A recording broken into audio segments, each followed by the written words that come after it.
వైశాఖ శుద్ధ దశమి రోజున స్వామివారి యొక్క చిత్రపటాన్ని కాలజ్ఞానాన్ని పూజించి మరి ధరించవలసిందిగా కూడా ఈ సందర్భంగా కోరుతూ మరి స్వామివారి యొక్క మహాజీవ సమాధి విశిష్టతను కూడా ఈ సందర్భంగా మనం తెలుసుకోవడం జరుగుతుంది.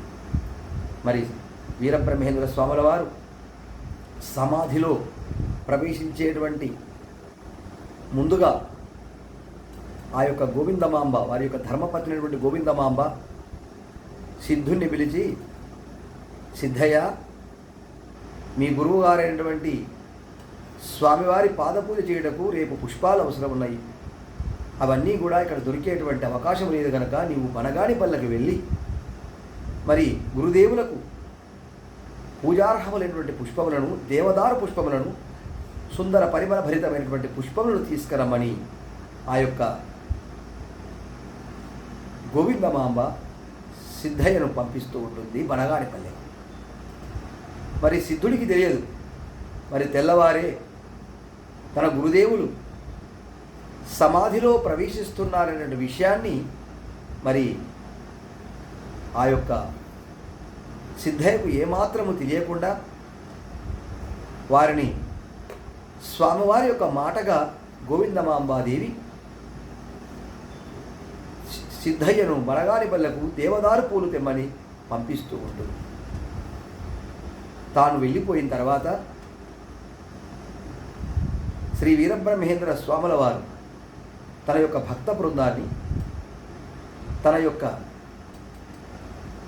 కుటుంబ సభ్యులైనటువంటి 5 కుమారులను, తన కుమార్తెను కూర్చుండబెట్టుకొని, ముఖ్యంగా తన యొక్క ధర్మపత్ని అయినటువంటి ఆ యొక్క గోవిందమ్మను పిలిచి,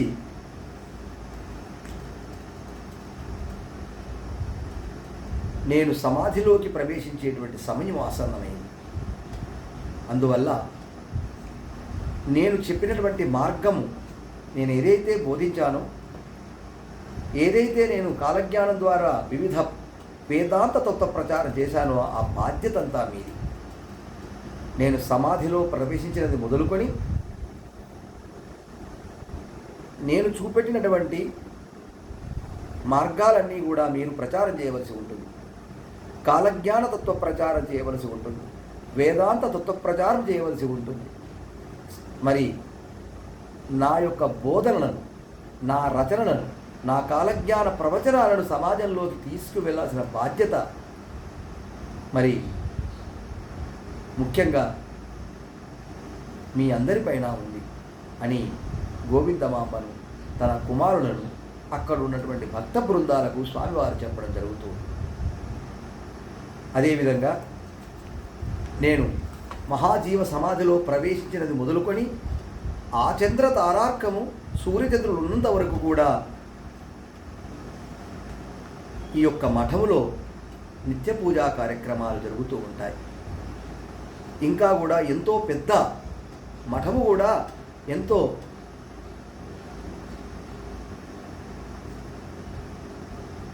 మహావైభవంగా మారిపోతూ ఉంటుంది.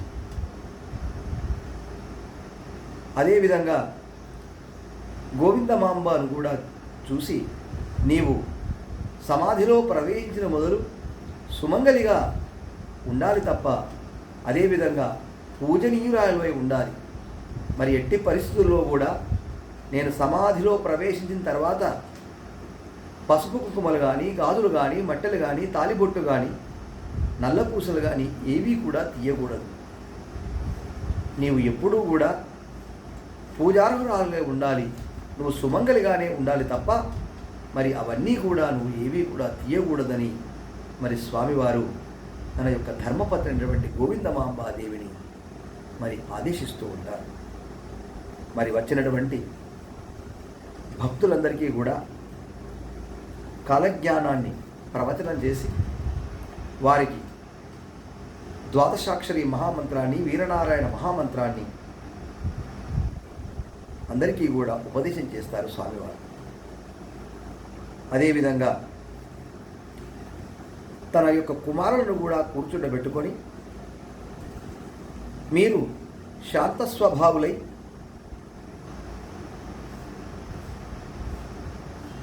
పరతత్వోపాసకులై ఈ రోజు నుంచి నా యొక్క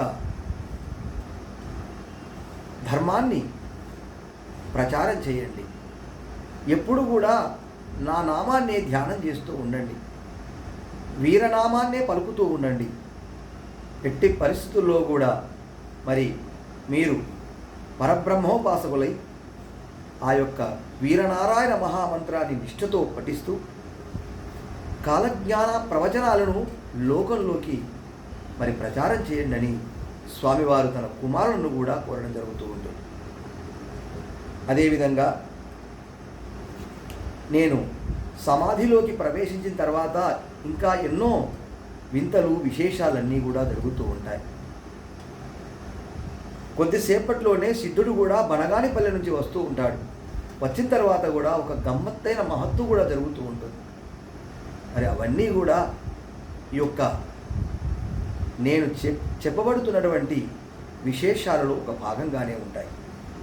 అందువల్ల మీరందరూ కూడా మరి నా యొక్క కాలజ్ఞాన వాక్యాలను, గోవింద వాక్యాలను, కాలజ్ఞాన తత్వాలను, వేదాంత తత్వ ప్రచారం చేస్తూ ఉండాలి.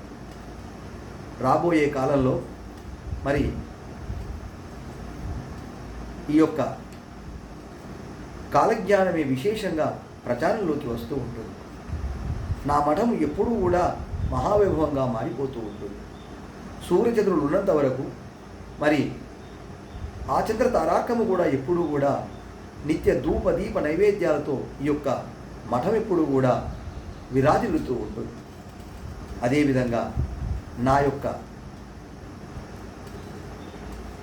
వంశంలో ఉన్నటువంటి వాళ్ళంతా కూడా పరబ్రహ్మోపాసకులై మరి ఎప్పుడూ కూడా వారు వెలిగిపోతూ ఉంటారు.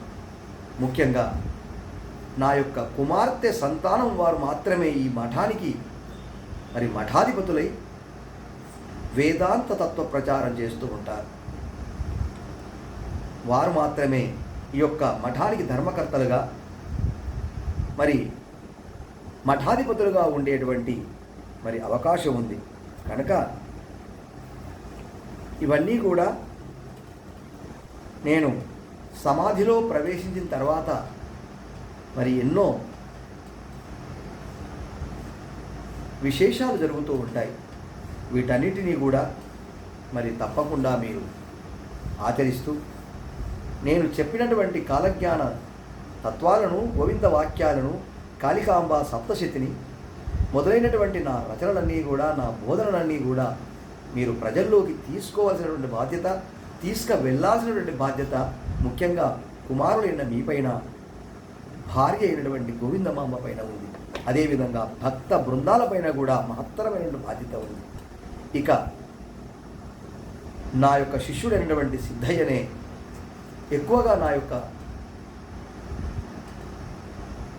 నా నామాన్ని ప్రచారం చేస్తూ ఉంటారు. నా యొక్క తత్వాలను ప్రచారం చేస్తూ ఉంటారు. మరి నాకు ఉండబడ్డటువంటి చేతి బెత్తము, శిఖాముద్రిక, సింహపాదుకలు, అదేవిధంగా ఇవన్నీ కూడా ఆ యొక్క సిద్ధునికే చెందుతూ ఉంటాయి. మరి చాలా విశేషమైనటువంటివి కనుక ఆ విశేషమైనటువంటి గురువుగారు దగ్గర ఉన్నటువంటి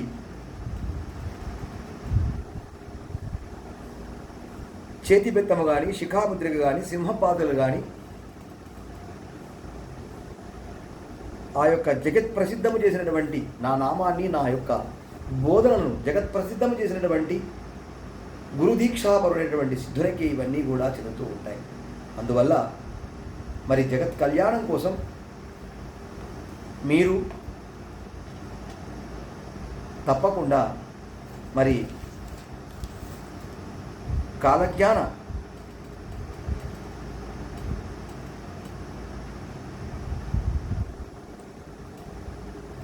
ప్రవచనాలను ప్రజాబాహుల్యంలోకి తీసుకెళ్లాల్సిన బాధ్యత మరి ఉంది అని చెబుతూ స్వామివారు ఆ యొక్క శ్రీముఖనామ సంవత్సరం 1693వ సంవత్సరం ఆదివారం రోజున మధ్యాహ్నం 2 గంటలకు మహాజీవ సమాధిలో ప్రవేశిస్తూ ఉంటారు. మహాజీవ సమాధిలో ప్రవేశించే సమయంలో శ్రీ స్వామివారు లోపల ఒక అఖండమును ఏర్పాటు చేసుకొని దాని నిండా నూనె పోసి వత్తి వేసి దీపారాధన చేసి తన పక్కనే పెట్టుకొని యోగ ముద్రా ముద్రితులై నిష్ఠాగరిష్ఠులై ఆ యొక్క భగవన్నామస్మరణ చేస్తూ భక్తుల యొక్క జయ జయ ధ్వానముల మధ్య భేరీ మృదంగ వాద్య ఘోష మధ్య వేద మంత్రాల సాక్షిగా మరి భక్తుల యొక్క జయ జయ ధ్వనుల మధ్య జగద్గురు శ్రీమద్ విరాట్ పోతులూరి వీరబ్రహ్మేంద్ర స్వాముల వారు మహాజీవ సమాధిలో ప్రవేశించారు. మరి చాలా భక్తులందరూ కూడా తదేకంగా ఆ యొక్క జై వీరబ్రహ్మేంద్ర స్వాముల వారికి జై, జై వీరబ్రహ్మేంద్ర స్వాముల వారికి జై, జై భోలో వీరబ్రహ్మేంద్ర స్వాముల వారికి జై అనేటువంటి నినాదాల మధ్య భగవన్నామస్మరణ మధ్య వీరనామస్మరణ మధ్య మరి అందరూ కూడా భక్తులందరూ చూస్తుండగా వారందరూ కూడా స్వామివారు ఆ యొక్క దివ్య సమాధి ప్రవేశము చేసేటువంటి సమయములో మరి అందరూ కూడా మరి కన్నార్పకుండా స్వామివారు ఆ యొక్క సమాధిలో ప్రవేశించేటువంటి సమయంలో అందరూ కూడా మరి స్వామివారి యొక్క నామాన్ని స్మరిస్తూ వారి యొక్క సమాధి ప్రవేశాన్ని చూసేటువంటి భాగ్యం కలిగింది. మరి ఇంతటి మహత్తరమైనటువంటి స్వామివారి యొక్క దివ్య మహాజీవ సమాధి ప్రవేశించేటువంటి ఘట్టం అంతా కూడా చాలా విశిష్టమైనటువంటిది.